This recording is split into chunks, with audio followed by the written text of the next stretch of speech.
자, 이렇게 흥겨로운 노래가 시작됐습니다만 올 1월 우리 모두의 마음을 깜짝 놀라게 한 사건, 바로 북한의 핵실험이었습니다. 이 바람에 개성공단까지 올스톱했는데 1월과 9월 북한은 두 차례 핵실험을 했죠. 자, 이정은 편집위원 기억하시죠? 네, 기억합니다. 깜짝 놀랐죠. 네. 원래 2번이나 핵실험할 줄 몰랐는데 북한이 그냥 제 표현대로 한다면 핵질주를 한 해다. 그리고 내년도 핵질주 미친 듯이 달려가지 않겠나 그런 생각을 좀 하고 있습니다. 자, 이 장면 기억납니다. 저희가 이렇게 북한이 핵실험할 때마다요, 이제 달팽이관이 보이는 그 지하 핵실험 장면 저희가 컴퓨터 그래픽으로 보여드렸는데, 바로 이 장면, 바로 북한이 핵도발했다는 늘 상징적인 수단이었죠. 자, 저렇게 시작된 것 1월과 9월 두 차례 있었습니다. 그런데 예전에 비해서 그 실험 주기가 굉장히 짧아졌네요. 네, 점점. 네. 네. 보통 이제 북한이 핵실험한 게 2006년도부터 이제 하기 시작해서 한 3년에 한 번씩 했는데, 네. 금년에는 한꺼번에 2번 했다는 게 더 특징입니다. 그래서 아까 우리 이정훈 그 편집원이 말했듯이 네. 실수를 했다라는 표현이 적당한 것 같고, 네. 그 바람에 이제 북한에 대한 그 제재도 상당히 강해졌고, 네. 중국이 과거에는 그 북한에 대한 제재가 굉장히 미온적이었는데, 금년 들어서 특히 그 두 번째 핵실험했던 네. 5차 핵실험했던 9월 이후에는 네. 중국도 상당히 적극적으로 네. 북한에 대한 압박을 좀 강하게 하고 있는 그런 상황입니다. 자, 그러네 태영호 정보공사 얘기를 들어보니까 김정은은 10조 달러를 줘도 절대 핵을 포기하지 않을 것이다 그랬거든요. 두 차례 핵실험, 1월과 9월, 굳이 두 번씩이나 할 필요가 있었을지, 결국 우리한테 심리적인 압박, 그리고 미국을 향해서 강한 메시지를 보내겠다는 뜻이잖아요. 플러스 해서 하나 더 얘기한다면 북한의 자체 프로그램이 있는 거죠. 네. 지금 제가 이제 북한이 직접 발표를 안 하니까 추정을 해야 되는데, 네. 파키스탄 같은 경우는 7차례 핵실험을 조밀하게 하면서 끝내버렸습니다. 더 이상 핵실험 네. 안 하겠다. 그게 뭔가 하면 7번 정도 하게 되면 모든 데이터를 얻었기 때문에 앞으로 필요한 핵무기를 마음대로 만들 수 있거든요. 네. 북한도 그런 프로그램이 있는 게 아니냐. 따라서 앞으로 한두 번만 더 하고 나선 핵실험 더 이상 안 하겠다 하면서 마음대로 핵무기를 만드는 진짜 핵질주가 시작되지 않을까 그런 생각을 합니다. 실제로 1월과 9월 두 차례 핵실험이 있었을 때 북한은 조선중앙TV를 통해서 아주 자신있게 얘기를 했습니다. 특히 걱정스러운 것은 올 9월 달에 있었던 발표 중에요, 표준화했고 규격화했다는 겁니다. 소개합니다. 조선의 첫 수소탄 시험 완전 성공. 우리의 기술, 우리의 힘에 100% 의거한 이번 수소탄 시험은 우리 핵무력 발전의 보다 높은 단계이다. 우리의 핵개발 중단이나 핵 포기는 하늘이 무너져도 절대로 있을 수 없다. 이번 핵시험에서는 전략탄도 로켓들에 장착할 수 있게 표준화 규격화된 핵탄두의 구조와 동작 특성, 성능과 위력을 최종적으로 검토 확인하였다.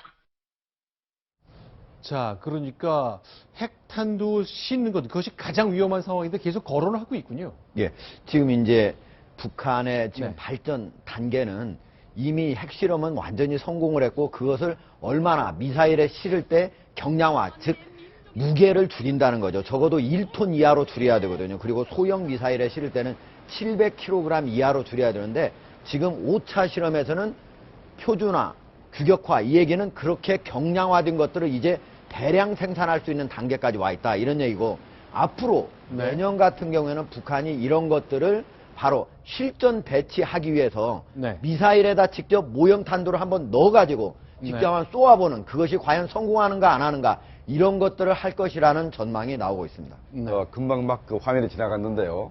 김정은이가 이렇게 둥그렇게 만들어진 금속공이요. 금속공 같은 걸 가져 나왔지 않습니까? 네.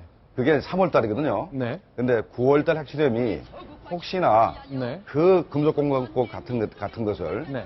실험을 한 게 아닌가 이런 생각이 듭니다. 그러면 그게 굉장히 작고 크기도 작고 경량화되고, 그리고 북한이 이제 그걸 규격화해서 표준화해가지고 이제 그걸 갖다 대량 생산할 수 있다, 이런 자랑을 한 게 아닌가 생각이 됩니다. 저도 기억납니다. 3월달 이제 뉴스탑10 방송하는 동안에 그 금속공이 이렇게 있는데, 거기 이렇게 축구공의 까만 점처럼 이렇게 눌린 부분이 있는데, 그 개수까지 직접 세어보셨던 거 기억나거든요. 그렇죠. 네네. 이게 어떤 의미입니까? 그게 전부 다 기폭장치 폭탄 숫자입니다. 그게 네. 한 7, 80개 되는데요.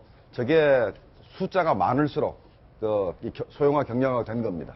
그렇죠. 저 네. 모양이 나오면 저거는 플루토늄 폭탄이라는 얘기입니다. 저게 축구공 모양으로 된 저런 것들이 안으로 확 압축이 되면서 폭발시키는 건데, 저것이 우라늄탑보다 더 위력이 강하다 그렇게 판단합니다.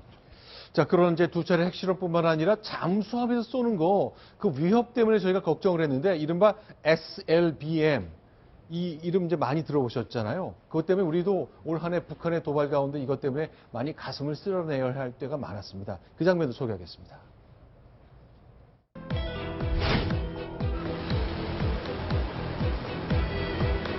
가슴 후련하고 통쾌한 또 하나의 승전 소식이 격동의 이 시대를 더욱 뜨겁게 호모하고 있습니다. 정예하는 김종은 동지께서 전략 잠수함 단도탄 수중시험 발사를 현지에서 지도하셨습니다.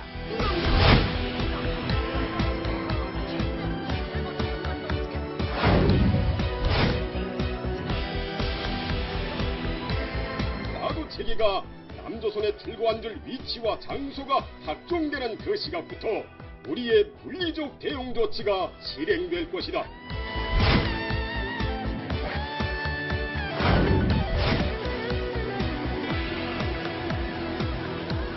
전략 잠수함 단도탄 수중 시험 발사가 성공적으로 진행됐습니다.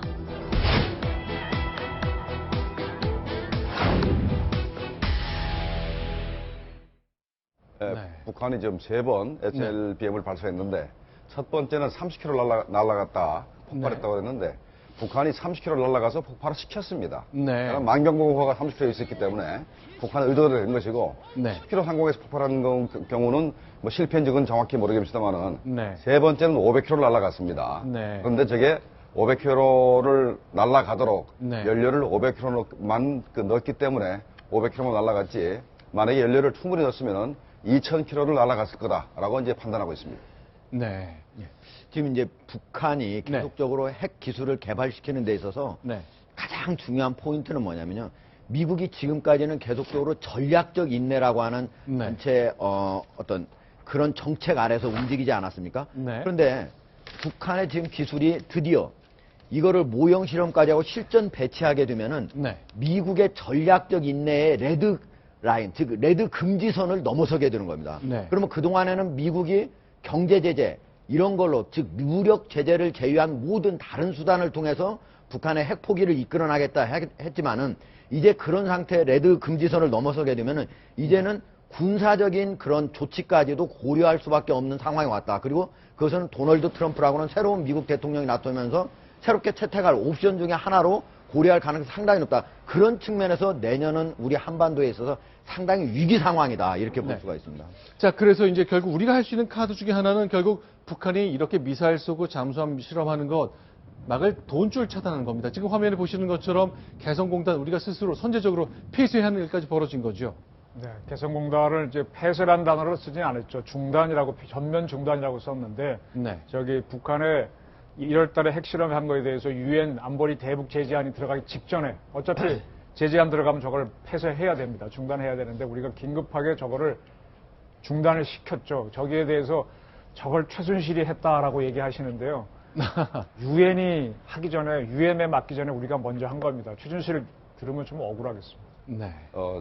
저 개성공단 그 폐쇄를 우리가 선제적으로 한 가장 큰 이유가 네. 한국이 중국과 러시아가 북한에 대해서 제재를 좀 동참해 달라라고 네. 이렇게 설득을 하면은 제일 먼저 중국과 러시아가 우리한테 얘기하는 것이 너희들은 개성공단을 해서 이익을 보는데 우리가 왜 피해를 봐야 되느냐 이렇게 얘기하기 때문에 우리가 선제적으로 이렇게 개성공단을 중단할 네. 수밖에 없었습니다. 네. 저는 최순실 씨가 개입 안 했다고 보는 유력한 이유가 네. 최순실 씨는 국정 개입과 돈 되는 거면 개입합니다. 이 개성공단 폐쇄로 최순실 씨가 돈 벌 수 있는 게 하나도 네. 없어요. 네. 그렇기 때문에 제가 생각에는 그 피해자 대책 협의회 하는 거는 박근혜 대통령하고 최순실 씨만 연관시키면 전부 주목을 끄니까 네. 다시 자신들의 피해를 한번 또 알리고자 하는 이슈화 시켜야 하는 의도가 있다고 봅니다. 제가 최순실을 위한 변명을 하나 더 하겠습니다. 네. 사드 배치 얘기 나오니까요. 최순실 씨가 로키드 마틴의 무슨 부회장을 만났다는데 네. 진짜 그러지 마십시오. 그건 진짜 낭설입니다. 네. 최순실도 진짜 억울합니다.